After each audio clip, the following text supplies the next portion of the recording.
The following is a hockey podcast out of Vancouver and Surrey, British Columbia. It'll only consist of a lot of puck talk and even more BS, or in actual words, banter and satire. Enjoy, and as always, go Canucks go.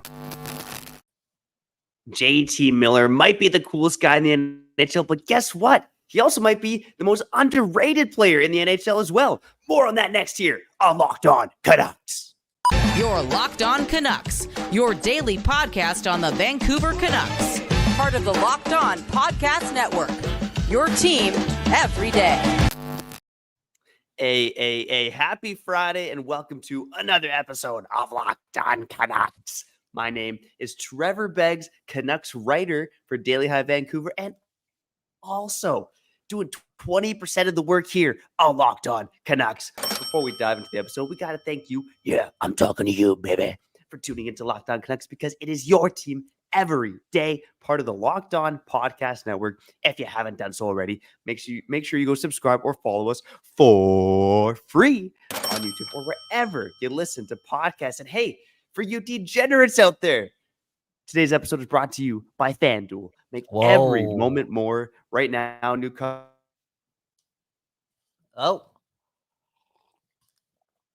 I think we lost Trevor there, man. My name Kyle Bowen. That right there is a glitchy Trevor Beggs. Internet connections are not doing its thing right now. That being said, it is All-Star break. I think we deserve a break too. A mushroom break? I don't know. I don't know about that. Michael Bublé maybe doing mushrooms at the All-Star game, representing Vancouver. That's life, baby. Again, we'll get Trevor Beggs back in what? A couple of minutes. Let's kick him out. Okay? Locked On Canucks, your Canucks every day. The All-Star break, the draft was yesterday. Do we want to talk about that? Probably not, because I didn't watch it. In fact, I refused to watch it. I was bored after the first 5 minutes. Like I said, I need a break. That being said, I was thinking on that daily phone call with Trevor Beggs that maybe, just maybe, we need to use this Friday edition of Locked On Canucks to show more love to JT Miller, because we do that every couple of months. You know the deal. Beggsy and I, 30 years old. JT Miller, 30 years old as well. And man, oh man, how can you not feel for a guy that's 30 years old? Is Beggsy back? I don't think Beggsy's back. And I say that not softly, okay? How could you not feel for a guy who's 30 years old? Okay, we live in a society now where 30-year-olds are considered what? Extinct, almost. You know what I'm saying? So again, JT and I relate. And JT right now is looking to be not just the coolest NHL player right now, but quite honestly, the most popular player on the number one team in the league. As stated by who? The players themselves. I think Trevor, are you back yet? Are you back? We got Trevor here. I think so. Beggsy, you back? Still glitchy. Oh. I'm back, buddy. Okay. Maybe I'm back. Who knows? Try talking, man. Try talking. What's going on, man? It's a Friday. Locked On Canucks. Kyle, it was a little glitchy on my end, but I heard you talking about mushrooms, man. What a you know, not to say that we indulge or we don't indulge, but all I got to say is that vegetables are good for you. And also, JT Miller is good for the Vancouver Canucks, man, honestly. I got to say, I know we're going to touch on mushrooms and Bublé probably a little later on in the episode. But JT Miller, do you think he's the most underrated player in the NHL? Because that's something I was starting to toss around more in my head after last night. I think he's definitely one of them. I think he's also underrated in genuine terms here, in Vancouver. There's a lot of things going on. The whole Pettersson talk when he was having a great season, Besher getting to 30, and then there you have JT Miller being the point leader for this team and also one of the greatest point per game players in Canucks history. And I would argue that the sample size is pretty big too, because the Canucks don't really have a rich history. Am I talking out of my ass there, Trevor? No, you're not. Dude, I even wrote about it this morning for Daily Hive. But, JT Miller is 10th overall at NHL scoring since the beginning of the 2019-20 season, And I just think about it last night too, guys like Alex DeBrincat or Oh God, who else got picked? I know they forced the guys to pick goalies first last night, but man, oh man, like some of the guys that JT Miller has more points than over the past couple of seasons include Sidney Crosby, Nikita Kucherov, who missed time, but Nikita Kucherov, Steven Stamkos, Mika Zibanejad, Elias Pettersson. JT Miller has been such a consistent force for this hockey team. He has been one of the best players in the league, and I think he's underestimated throughout the league. For instance, you hear Daily Faceoff, Frank Cervelli cracking jokes about how the skills competition is 11 guys and JT Miller, because he just doesn't get the respect, man, honestly. And I feel like he's still a bit disrespected even in this fan base, maybe overshadowed a bit by Pettersson and Hughes and the brilliance that they've brought to the table. Maybe he is, dude. He is. It's because, and it's warranted too, because those two players are absolutely incredible. But when you talk about JT Miller and his lineage as a Vancouver Canuck, it definitely hasn't been soft the whole time. It definitely hasn't been friendly the whole time. I mean, again, 15, 16 months ago, we're crying that we signed this guy. I'm not going to say we, but, a lot of us cheering for this team collectively, we're on that boat of confusion and utter anger when this team decided to pay JT Miller $8 million for the next 8 years. Or what's the number? 8.5? I think that's the number. And you look at it, even at the time, for me personally, I felt as if it was not only fair value, but a bit of a underpayment, because I think that he was coming off a 99-point season and, in all honesty, has proven that he's not just a consistent point getter, but an elite power play performer. And that's pretty essential for a team that's going to go for the Stanley Cup. You know what I'm saying? Like, I guess in other terms, like, he's a really key player. Like, a lot of teams would love to have JT Miller on their team. And I know statistically speaking, if you look at the box scores, Miller in the playoffs doesn't really equate to success prior to the bubble season. And there may be that pessimism towards what he could do in April and May and June. But, come on. I think this guy bleeds blue and green. He also bleeds hockey. He's the number one guy you want to watch in the playoffs on a good team that's playing in Canada. And the title of this episode, right? JT Miller, the NHL's coolest all-star. Yo, in an alternate universe / a long playoff run, you know it. JT Miller could be the face of the NHL for a bit. He's got the face for it. He's got the attitude for it too. It's so nonchalant and so hockey at the same time. Very polarizing. Well, I think one of the things I love about JT Miller is his I don't give a what attitude, right? Like, this guy's just rocking the glasses when no one else says. I feel like most of the guys who need to are just rocking contacts, even at his NFC media availability last year, talking about like smashing a beer post game, like thinking about kind of what's gone on, he doesn't really care what anyone thinks about him, Obviously he's a fiery guy, but he's also loved in that dressing room. Like, there's all kinds of smoke. JT Miller, Pettersson don't get along, blah, blah, blah. You don't hear that smoke anymore when they're the best goddamn team in the NHL. But I think, something that highlights how much he's, loved in this room are, his teammates chirping him. And the Canucks social media team had a bit about a few weeks ago where they were asking guys questions coming out of the practice tunnel and onto the ice. And a lot of guys were asked, who is the most or the biggest celebrity in your phone contacts? And like 60% of the team said JT Miller. Yeah. Because I'm telling you, man, he's the coolest guy in the locker room. And not only that, but he's got the cat energy, bro. Exactly. There you go. That's the Holy. answer I was looking for, man. That's the biggest reason why, we named the episode what it is, right? The whole him being cool thing totally leans on the fact that this guy's a glass wearing father who loves everything that only matters. I feel like this guy has no time for anything artificial, anything temporary, and also anything that's like recreational. It's like, dude, I only care about what matters, and that's family, some of my biggest passions, and winning hockey games. Like, this guy cares about winning. I would say on par with a guy like Quinn Hughes, on par with a guy like Elias Pettersson. Like, his motor is elite. And again, the progression, the story, people wanted this guy out. And people also said it many times that they didn't see JT Miller getting back to a 100-point pace. And he's just continuing to stick up the middle finger to all the doubters. And throughout his whole career, New York, Tampa, some doubt, getting moved around. In Vancouver, does well in Vancouver, gets to 99 points. And what did the people do? Yes, the team is losing, but public enemy number one is the best player on the team. Yeah. Well, that's the thing. I think that's another reason why he's underrated even in this market, right? Is because, the entire fan base was trying to trade him for the better part of 2 years, right? Mhm. And I think sometimes it's hard to get that out of your mind. Like, the team tries to trade him, they resign him. People are like, oh, yeah, that contract's too long. And it's like all he's done is prove the doubters wrong time and time again. He's morphed into this power play specialist, someone who could shoot, someone who could pass, someone who's hard to play against, someone who could Yeah. play center and match up against the opposition's best players. All of that growth has happened in Vancouver. Yes, the building blocks were there before, but man, oh man, I'm sitting right now. I think JT Miller is the most underrated player in the NHL. I know it's basically the Ooh. Alexander Barkov award, but you can't be And that underrated when goal, everyone's saying it. yeah, man.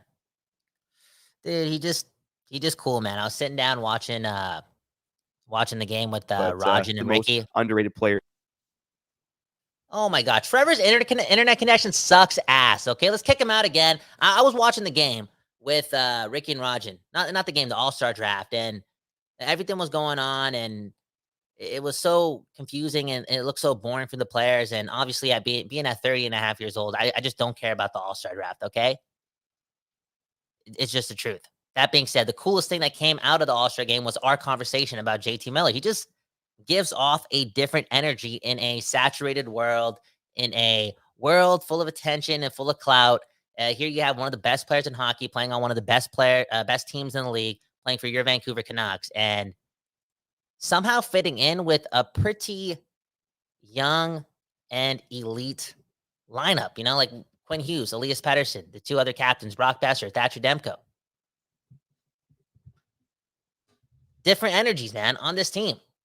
And somehow, some way it's working. And I think the chemistry / morality of this team, the things outside of the rink that matter also in the success of the team have a lot to do with whatever JT Miller brings on a daily basis to that locker room. And Begsy, the internet connection, man, doing its thing. You're back, whatever, man. It's Friday, All-Star break. I'm not feeling guilty at all, man. I'm not feeling guilty at all. We need a break too. Any more words on JT Miller, man? Yeah, just the fact that he was picked last, honestly, the whole format was a bit hokey. Maybe we'll give our thoughts and some suggestions on what the NHL could do later on in the episode. But I think one of the reasons he was picked last is because he can handle it. Yeah, we talked about this guy doesn't care. He doesn't give a what you think. So yeah, that's about Miller. Underrated, doesn't give a crap, and I can't wait to see this guy play in the playoffs. Yeah, sorry, man. My internet connection is on mushrooms today, but maybe we'll keep on that mushroom talk on the other side. Hey, bro, it's not how you start. It's not how you start, bro. This is a lesson in life. Okay, Friday, man. It's 4:20 somewhere. It's not how you start, man. It's how you finish. Yo, have you ever heard the quote, man? If you don't want the cookie to crumble, you got to eat it in one bite. Wow. Yeah, I made that up this morning, man. I was like, you could twist that in many ways, bro, and have it make peace into your life, Have you heard the quote, "I'm going to need a bigger mouth"? That was Fez from that 70s show as he tried to drink beer. I don't know how that relates, but we're going to talk about mushrooms, Buble, and I also want to talk about some news and notes on the other side. I got a little bit of that, a little bit of this, a little bit of that, all coming up on the other side here on Locked On Canucks after we shout out FanDuel. Happy Super Bowl to all those who celebrate from FanDuel, America's #1 sportsbook. If you're like me, Super Bowl Sunday is all about scoring, the best seat on the couch, grabbing your favorite football snacks, 7-layer dip, anyone? Let's go. And make sure, of course, that you place some super bets.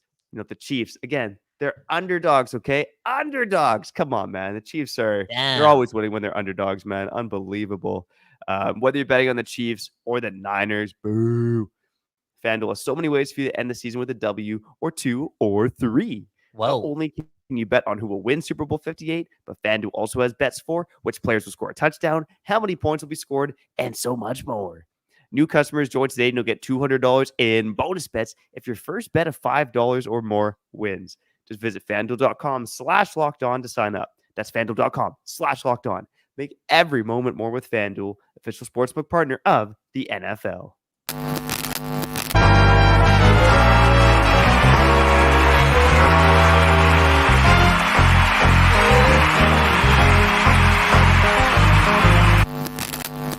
Okay, we back on another episode of Locked On Canucks. My name is Kyle Bowen. That right there is Trevor Beggs. Once again, apologies for the internet connection. It is what it is.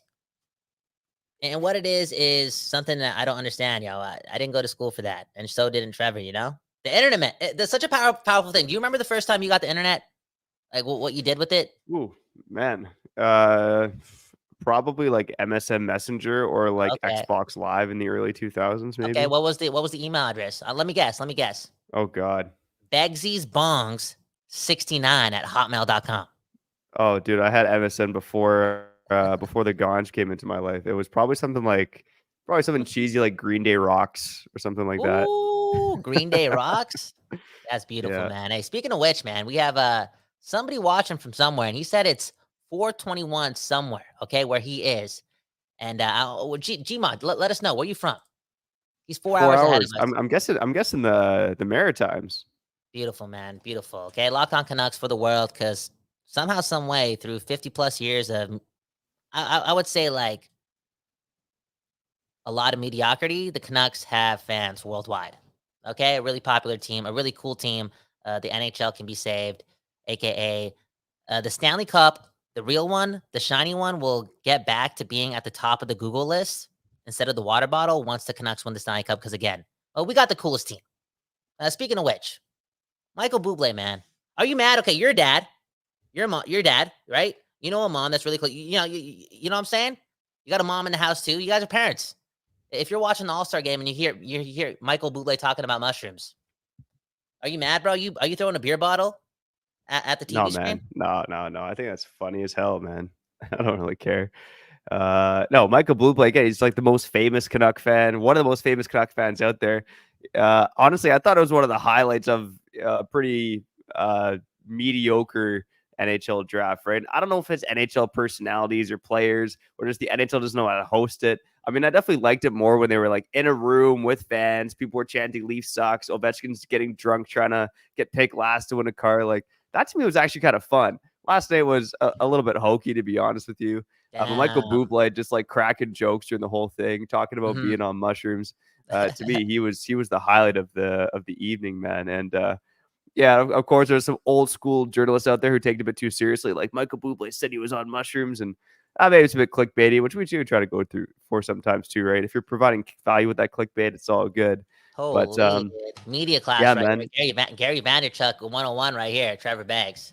Unreal, dude. Okay, so I got a lot to say about the whole thing. Okay, so the All-Star break, it sounds like you were bored. I was bored. Once again, people, 30 and a half years old, erectile dysfunction happening. You know, like we're old. Me and Trevor are old heads, bro. We're old heads. It is what it is. Don't blame us, kids. It is what it is. Yeah, you'll learn when you get up here. B, for the people getting mad at Michael Bublé, you know, talking a little bit about his microdose, I get it. But at the same time, are you tweeting about all the Budweiser commercials? Are you tweeting about all the vodka? You know what I'm saying? It's 2024, man. It's crazy times, man.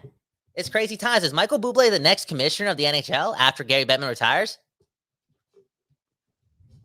that's a great question, man. I'm not sure about that, but I will say that I do feel like in the next 3 to 4 years, you know, the show will be sponsored by companies outside of alcohol. You know, you know what I'm saying? That we're not quite there Yeah. yet, man. But we're gonna get there, man. Because if you're living in Canada, you're seeing those nice green shops just popping up all over the place. So it's gonna happen, right? The world is opening up Oh, a bit wow, more. dude. Dude, gotta interrupt you, man. Gotta interrupt you because, you know, again, Friday episode, All-Star week. It's been a long week, a lot of episodes. This episode's all over the place. Look at Jay, okay? Me and Jay, we've been rivals, you know, since day one here. You know, one day we'll be friends. We're gonna win the cup. We're gonna hug. It's gonna be good. Look what he just told us, okay? NHL players are returning to the Olympics. He's not lying. I think Gary Bettman mentioned how it's gonna go down in 2026 and 2030. Let's tie it back to the Canucks. Let's tie it back to JT Miller being elite on the power play. I know 2026 is a while away, but for me personally speaking, like I know people look at like the Steven Stamkos one-timer from back in the day, the Ovechkin one-timer from back in the day, even the way that Cale Makar and Quinn Hughes played the top of the point on power plays. There is something so dynamic with the way JT Miller uses the puck on the hashboards on that left side. You know what I'm saying? Like it feels like it's second to none for anyone that plays that spot. Yeah, well, I think he's really perfected finding open space and, you know, getting that movement down in the power play. Like JT Miller is not a stagnant player. He always has his head up. And, you know, for him to mesh that well with Hughes and Pettersson, who are extremely, extremely talented players, really says something about JT Miller's skill set. Again, he is the most underrated player in the NHL. Okay. Ooh. Anybody else? Because I'm going to tell you that you're wrong. It's JT Miller. Okay. So I'm trying to say that is JT Miller going to make the 2026 USA Olympic team? Because as far as it comes, I think that again, it kind of ties into what you're spewing, him being underrated. Like I've seen lists going around the hockey world in regards to next year's best on best tournament, quote unquote, that's happening. I don't know what they're calling it, but they have JT Miller being like the extra forward, on the team. And it's like, bro, with that much offensive talent around the team, I'm not saying he's better than Matthews or better than Jack Hughes. I know he's not, but for that role on the power play only, I would make sure he's playing every game for my team. Yeah, I mean, I think he makes it. Again, I'm not convinced because I think he is that underrated. But again, top 10 in scoring, not just among Americans, but in all players. Top 10 in scoring in the NHL since 2019-20. The guy's an absolute stud. But yeah, you look at most projections, he's a third or fourth liner, which kind of makes sense, right? When you have Austin Matthews, you have the Kachucks, you have Jack Hughes, you have Jack Eichel. Kyle Connor, like there's a lot of good American players. Like Tage Thompson's having a down year, but man, oh man, he was electric last year. There's a lot of talent among the forward groups, but I think JT Miller probably would. But again, we're talking about Olympics 2 years from now. Again, shout out to Jay to bring it up. That was one of two things I wanted to bring up in terms of the news. Because it's big news, man. That's big news, man. Canucks going to the Olympics, but NHL in general. That should have been the episode name, man. That should have been the episode name. Is JT Miller gonna play in the Olympics? But at the end of the day, we played the cool card. Why? Because JT Miller, man, again, 30 years old. He's inspiring me and Trevor to maintain our youthness, okay? Somehow, some way, in his own way. Now let's get to the comments, okay? Nick Walker. I know I'm cutting you out, Trevor. Like some internet connection. I'm sorry. We have Nick talking about the atmosphere at Rogers Arena stinking. To me personally speaking, I've been there a couple times this year for marquee games like Horvat and then Toronto. I can hear it be loud in those terms, but again, they're pretty outlier situations. That being said, on TV, I feel like it is getting louder, and this Lindholm trade is going to bring something else to the table. And when the Canucks return from this little road trip out of the gate, I think we're going to see a new level to Rogers Arena, and we deserve it, man. I think you're going to hear a lot of pent-up enthusiasm early on, and the fan base is even going to warm up for what they got to do, in round one of the playoffs, and that's bring the noise, man. Bring these players goosebumps, and have this team be able to get rid of the nerves because of the support from the crowd, and Vancouver deserves it, man. Let's go. It's been way too long since, there's been meaningful hockey at Rogers Arena. And this season, there's been meaningful hockey, right? They're the best team in the NHL, trying to solidify their spot in the top of the standings. Look, I would agree with Nick to an extent, but I think the atmosphere has been getting better. I've been to about 10 games a year for the past couple seasons now, and I don't think that Rogers Arena has the best atmosphere in the NHL. But again, the team sucked for almost 10 years, right? So let's see what the atmosphere is like as the Canucks get closer to the playoffs and start playing playoff games. That would make it better. And I do miss the Oregon as well. The Oregon's a great touch. I think not many NHL teams have the Oregon anymore. Like maybe Ottawa might be one of the only ones I can think of. I could be wrong about that, though. I'm telling you, man. I hope the Locked On community, the people, the neighborhood, the Locked On neighborhood can inspire some change in the arena when it comes to the in-arena experience for the Vancouver Canucks. Just make it louder, make it more hostile in general.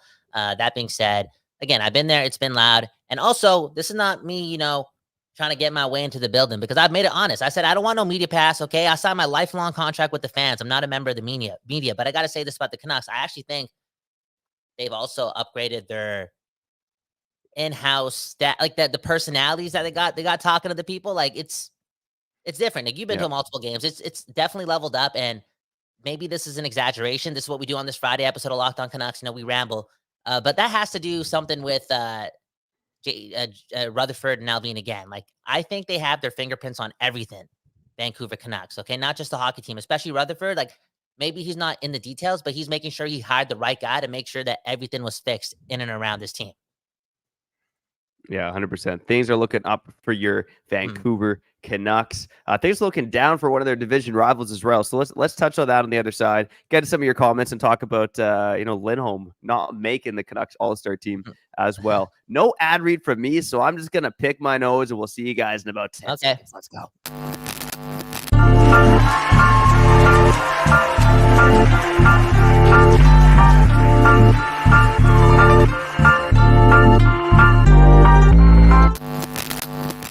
Okay, we back on this episode of Locked On Canucks. One love to everyone that stuck around through some of these internet connection.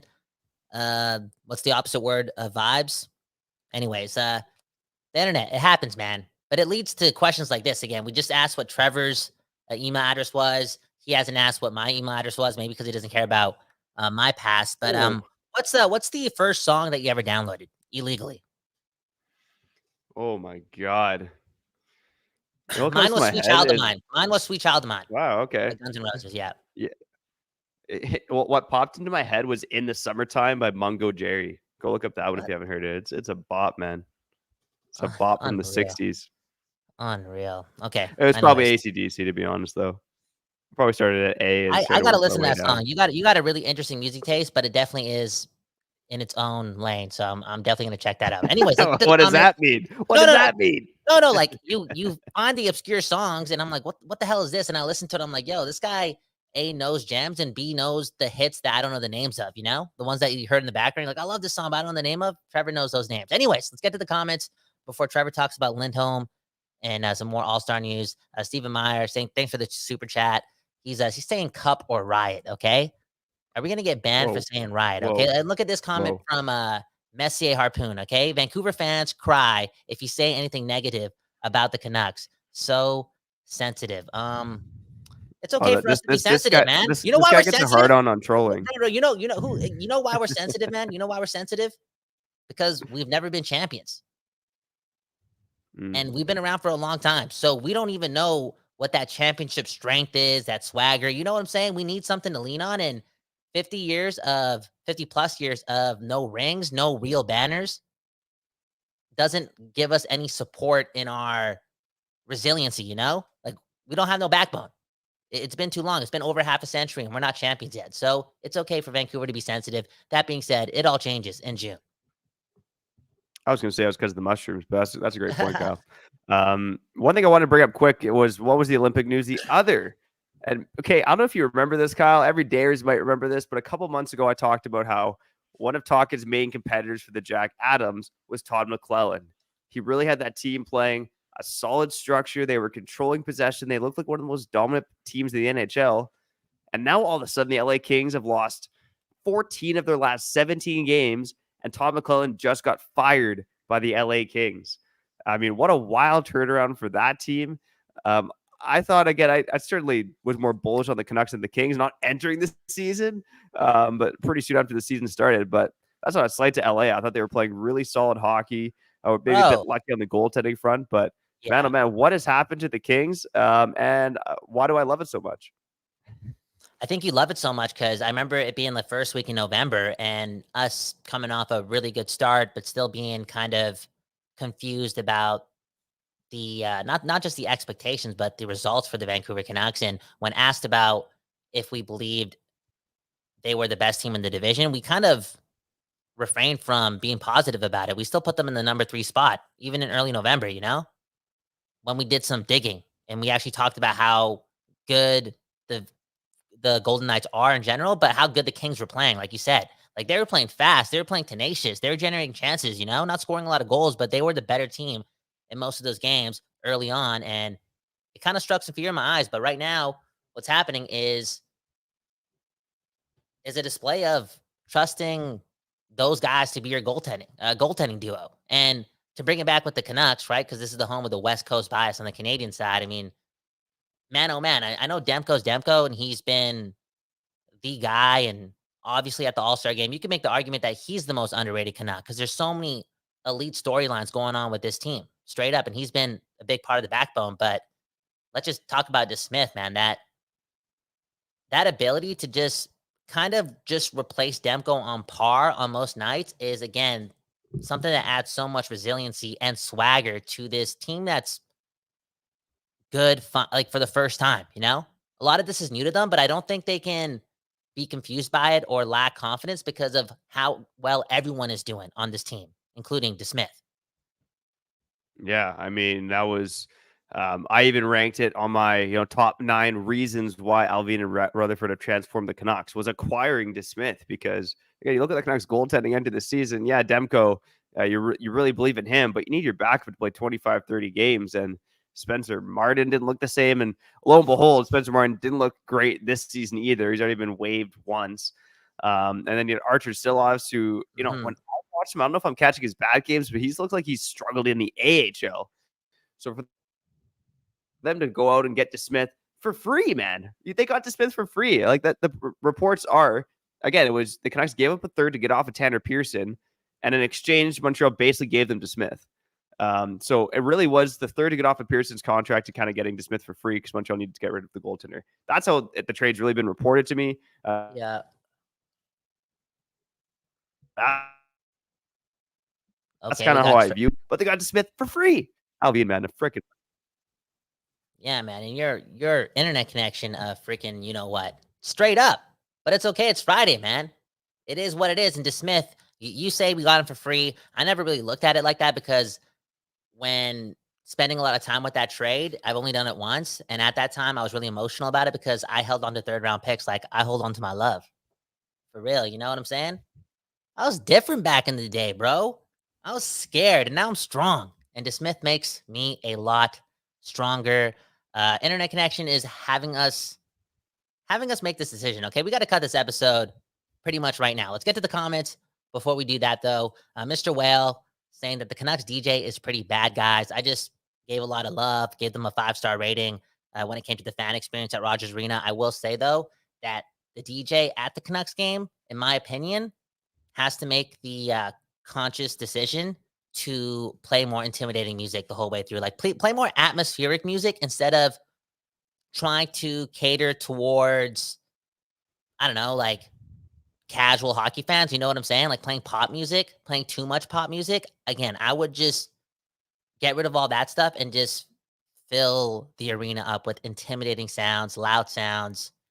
And yeah, that's my critique. Like he said the DJ is really bad, bro. I just started DJing. I'm not in a position to critique like that, but I do think the music can be a little bit more curated towards getting the fans to come together.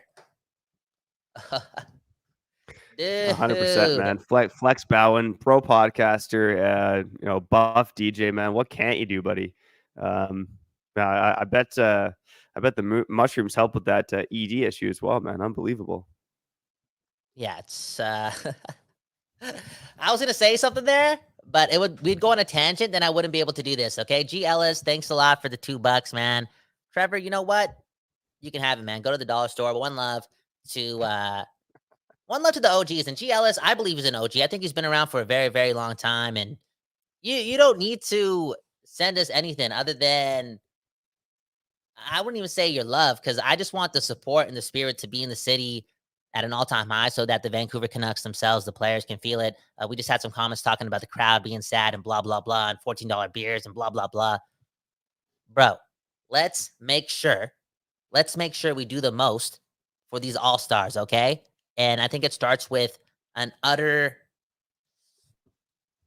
abundance of confidence and swagger, okay? And I do squat, okay? This guy, come on, man. You didn't see come on, bro.